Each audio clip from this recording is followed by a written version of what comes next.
मी गेल्या काही दिवसांपासून असंच ट्विट करत आहे की महाराष्ट्राची लोकशाही ही गुजरातच्या ईव्हीएमच्या विळख्यामध्ये अडकते का काय असा प्रश्न जसा मला पडलेला आहे तसं महाराष्ट्राच्या तमाम जनतेला पडलेला आहे। त्याच्यातून बऱ्याच काही माहिती मी लोकांसमोर तिथं आणलेली आहे। प्रत्येक माहितीचा शहानिशा ही कोणाला करता येईल, त्यात काय करायला हरकत नाही। फक्त लोकातली चर्चा मी सोशल मीडियाच्या माध्यमातून अजून जास्त लोकांपर्यंत घेऊन चाललेलो आहे।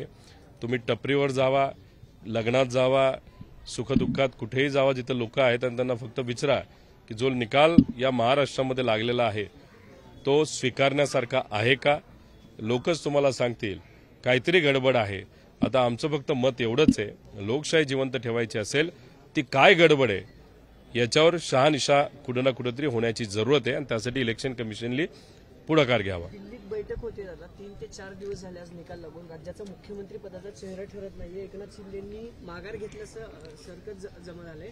मग आता कोण होईल त्याचं मुख्यमंत्र्यांनी लवकरात लवकर व्हावं अशी इच्छा आहे आमदारांनी एक सामान्य नागरिक। अजित पवार देखील आज दिल्लीत गेलेत आणि देवेंद्र फडणवीसांच्या नावावर शिक्कामोर्तब होतं असं समजतंय। नाही, विषय एवढाच आहे की ऑप्टिक्स जर तुम्ही बघितलं, महाराष्ट्र हे राज्य या देशातलं सर्वात विकसित राज्य आहे। ठीक आहे, जो विकास काँग्रेस, राष्ट्रवादी आणि आपल्या विचाराच्या काळामध्ये होत होता तो विकास कुठेतरी आता कमी झालेला आहे। पण जो कुठला निर्णय पूर्वी घेतला जात होता तो महाराष्ट्रामध्येच घेतला जात होता। आता महाराष्ट्राच्या मुख्यमंत्र्यांचा निर्णय हा दिल्लीत घेतला जातोय आणि 4-4 दिवस जाऊन तिथं थांबावं लागतंय, ते सुद्धा ॲब्सोल्यूट मेजॉरिटी असताना। म्हणजे बीजेपीला 132 आमदार त्यांचे निवडून आलेले आहेत, त्याच्यात बाबा एकनाथ शिंदे साहेबांचे जे कुठले असतील, अजितदादांचे असतील, त्यामुळे 222 आमदार निवडून आल्यानंतर सुद्धा यांना निर्णय घेता येणार की कुठला मुख्यमंत्री तिथं बनेल। भाजपचाच मुख्यमंत्री तिथं बनेल। मला खरं तर आधी वाटत होतं वर्षासाठी एकनाथ शिंदे साहेबांना संधी दिली जाईल, पण कालची त्यांची प्रेस बघितल्यानंतर त्या प्रेसमध्ये देवेंद्र फडणवीस साहेबांचं एकदा सुद्धा नाव घेतलं गेलं नाही, त्याच्याबरोबर अजितदादांचं सुद्धा नाव एकदा सुद्धा घेतलं नाही। नाव फक्त कुठले घेतले गेले तर मोदी साहेबांचं आणि अमित शाह साहेबांचं। ती प्रेस अख्खी बघितल्यानंतर एक गोष्ट खरी आहे की एकनाथ शिंदे साहेबांना संधी दिली जाईल असं वाटत नाही। कदाचित केंद्रात ते मंत्री बनतील आणि उपमुख्यमंत्री त्यांच्या चिरंजीवाला इथं संधी दिली जाऊ शकते असं वाटतंय, पण बीजेपीचाच मुख्यमंत्री बनेल। आता देवेंद्र फडणवीस साहेब बनतील का अजून एखाद नाव जे चर्चेत आहे ते बनेल हे आपल्याला मात्र सांगता येणार नाही। अजित पवारांनी पण दावा सोडलाय का? कारण अजित पवारांचे नेते कालपासून असं म्हणतात की दादा व्हावं ही इच्छा आहे, पण महायुती ठरवेल किंवा भाजप ठरवेल, मग दादांचाही चान्स गेलाय का? नाही, दादा होत असतील तर मी दादांचं सुद्धा अभिनंदन करेल, शुभेच्छा देईल। फक्त खरंच केलं जाणार आहे का आता आज नाही तर उद्या फक्त आपल्याला थांबायचंय, बघू काय होतंय। आणि जर खरंच त्यांना मुख्यमंत्रीपद दिलं, स्वतः जाऊन फुलाचा गुच्छ मी त्यांना देईल आणि त्यांचं अभिनंदन करेल आणि मी स्वतः त्यांचं दर्शन घेईल, माझे काका म्हणून, मी पुतण्या म्हणून, पार्टी म्हणून नाही पण फक्त पुतण्या म्हणून, बाकी काही वेगळं त्यात नसणार। हे मुख्यमंत्री पदाचं झालं, दुसरीकडे विरोधी पक्षनेता सुद्धा महत्वाचं पद आहे। 10% आमदार लागतात, 29 आकडेवारी होते। काय ठरलंय? रोहित पवारांचं देखील विरोधी पक्षनेतेपदासाठी नाव समोर येते असं काही खलबतं झाली?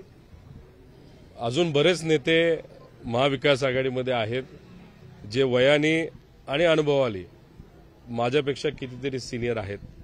ठीक आहे, कदाचित काही प्रमाणात मी आक्रमक असेल, पण जो काही अनुभव आहे तो सुद्धा गणला जातो। त्यामुळे आमचा जेव्हा गट केला जाईल, ज्याच्यामध्ये महाविकास आघाडीचा एक गट केला जाईल, त्याचा एक नेता हा विरोधी पक्ष नेता नक्कीच होऊ शकतो।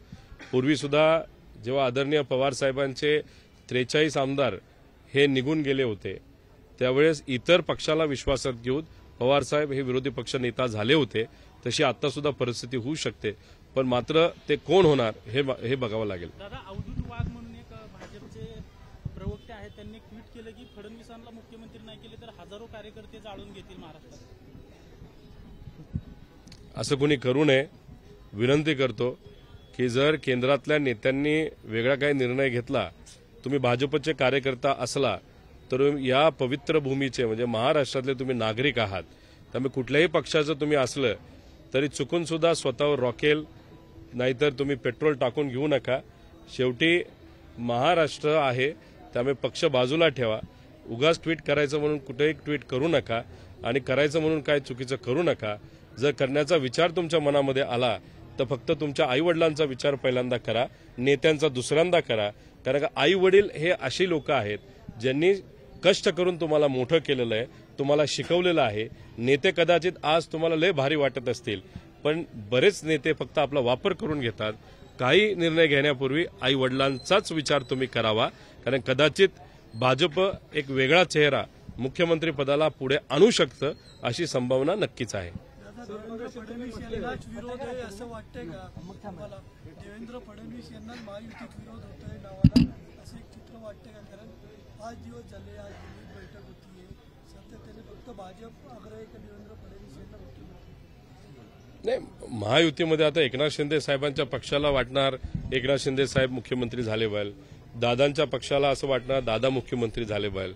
आता भाजपमध्ये सुद्धा 40 लोकांना असं वाटतं की देवेंद्र फडणवीस साहेब मुख्यमंत्री झाले पाहिजे, पण असे काही लोक असतील त्यांना वाटत असेल दुसरं कोणीतरी झालं पाहिजे. त्यामुळे गटतट पक्षामध्ये पण असतात आणि युतीमध्ये सुद्धा आहेत.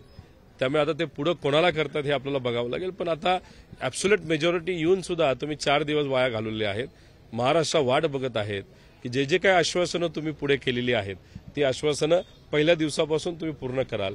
आम्ही वाट बघतोय आणि जनताही वाट बघत आहे. दादा, ईव्हीएमवर तुम्ही वारंवार संशय व्यक्त करताय, अनेक नेते व्यक्त करतायत, परंतु छगन भुजबळ म्हणतायत की ईव्हीएम मध्ये घोटाळा असता तर माझं मताधिक्य 1 लाखाच्या पुढे गेलं असतं. म्हणजे जर ईव्हीएम मॅनेज झालं असतं तर मग त्यांचं मताधिक्य 1 लाखाच्या पुढे गेलं असतं असं जर त्यांनी म्हणलं असेल, एक तर मी त्यांचं अभिनंदन करतो की तिथं ते निवडून आलेले आहेत आणि मग त्यांचं ईव्हीएम मॅनेज झालं नाही म्हणून त्यांना 26,000ची लीड आली असं त्यांचं मत असेल तर कदाचित मग त्यांच्या नेत्यांचंच वेगळं काहीतरी मत असू शकतं. मी त्यांच्या उमेदवारीबद्दल नाहीतर त्यांच्या मतदारसंघाबद्दल इथं बोलत नाही, कारण आमच्या चर्चेमध्ये तो मतदारसंघ नाहीच आहे. पण असे अनेक मतदारसंघ आहेत आणि ते 100च्या आसपास मतदारसंघ आहेत ज्याच्यामध्ये मॅन्युप्युलेशन झालं असावं असं माझं नाही, तर तिथं असणाऱ्या बूथ कार्यकर्त्यांचं, सामान्य नागरिकांचं असं मत आहे. त्यामुळे स्पेसिफिकली भुजबळ साहेबांच्या मतदारसंघामध्ये काय झालं हे मला तरी सांगता येणार नाही. त्यांनी त्या बाबतीतली शहानिशा त्यांच्या लेवलवर करावी. आम्ही बाकी 100 बूथच्या बाबतीत नाहीतर उमेदवारांच्या बाबतीत बोलत आहे. दादा, कालपासून तुम्ही ईव्हीएमच्या पोस्टमॉर्टम बाबत सातत्याने सांगतात ते खरंच तुम्हाला वाटतं का आयोग अशा पद्धतीचा निर्णय घेईल, लोकांसमोर येईल? मी तर साधा कार्यकर्ता आहे, मी लढतोय, पण मी कोणासाठी लढतोय तर सामान्य कार्यकर्त्यांसाठी लढतोय. येणारी जिल्हा परिषदचं इलेक्शन, पंचायत समितीचं इलेक्शन, नगरपालिका, महानगरपालिका, नगर परिषद हे कार्यकर्त्यांच्या इलेक्शन असतात आणि या इलेक्शनमध्ये कार्यकर्त्यांचं मनोबल वाढण्यासाठी आज जे काही खच्चीकरण तिथं झालेलं आहे, कुठेतरी भीती वाटते की ईव्हीएम मॅनेज होत असेल तर मग आपण लढायचं कसं. तर कार्यकर्त्यांच्या हितासाठी व जे उमेदवार आज लढले, मनापासून लढले, काही काही लोकांनी तर घरावर लोन काढून ते लढलेले आहेत, अशा सर्व उमेदवारांच्या वतीने मी लढत आहे. काही नेते सुद्धा लढत आहेत. पण माझा प्रश्न काही इतर नेत्यांना सुद्धा आहे की जर लोकच म्हणत असतील ईव्हीएम कुठेतरी मॅनेज झाला असेल तर शहानिशा होण्यासाठी नेत्यांनी सुद्धा बोललं पाहिजे, पुढाकार घेतला पाहिजे. आणि तो पुढाकार जर नेत्यांनी तिथं घेतला तर 100% मला असं वाटतं की इलेक्शन कमिशनला हे ऐकावंच लागेल आणि मशीनचं पोस्टमॉर्टम हे तुमच्या सगळ्यांच्या माध्यमातून म्हणजे मीडियाच्या मदतीने लोकांपर्यंत जाईल आणि खरं काय खोटं काय हे लोकांपर्यंत आल्यानंतर येणारं प्रत्येक इलेक्शन हे ताकदीने लढायला आम्ही सगळेजण तयार आहोत. दादा, महाविकास आघाडीच्या बाबतीचा एक प्रश्न आहे. खरं तर तो प्रश्न आता निवडणुकीनंतर असं काही हे नाही, पण अंबादास दानवेंचं एक विधान आहे की मुख्यमंत्री पदाचा चेहरा जर उद्धव ठाकरेंना केला असतं तर महाविकास आघाडीचे 5 ते 6% मतं वाढली असती. असं काही असू शकलं असतं की चेहरा जर कोणाचा दिला असता? आता आमची चर्चा वेगळ्याच लेवलला तिथं सुरू आहे. खरं तर राष्ट्रवादी शरदचंद्र पवार या पक्षातल्या काही उमेदवारांनी सांगितल्यानंतर आम्ही तिथं ईव्हीएमबद्दल बोलायला लागलेलो आहोत. आता त्यांच्याच उमेदवारांनी त्यांना त्याबद्दल काय बोलले हे मला सांगता येणार नाही. त्यामुळे आज जे काय ते बोलत आहेत ते खूप रेलेव्हंट आहे, नाही तर महत्त्वाचं आहे असं मला वाटत नाही. ईव्हीएम त्याच्याचबरोबर पैशाचा वापर, दडपशाहीचा वापर, गुंडाशाहीचा वापर याच्यावर खऱ्या अर्थाने बोलण्याची वेळ आलेली आहे. ठीक आहे, बोलता बोलता ते बोलून गेले असावेत, पण उद्या जाऊन आपल्याला कशासाठी लढायचं आहे यासाठी सर्व महाविकास आघाडीच्या नेत्यांनी एकत्रित येऊन ठरवलं पाहिजे आणि त्यासाठी लढलं पाहिजे. एबीपी माझा, उघडा डोळे बघा नीट.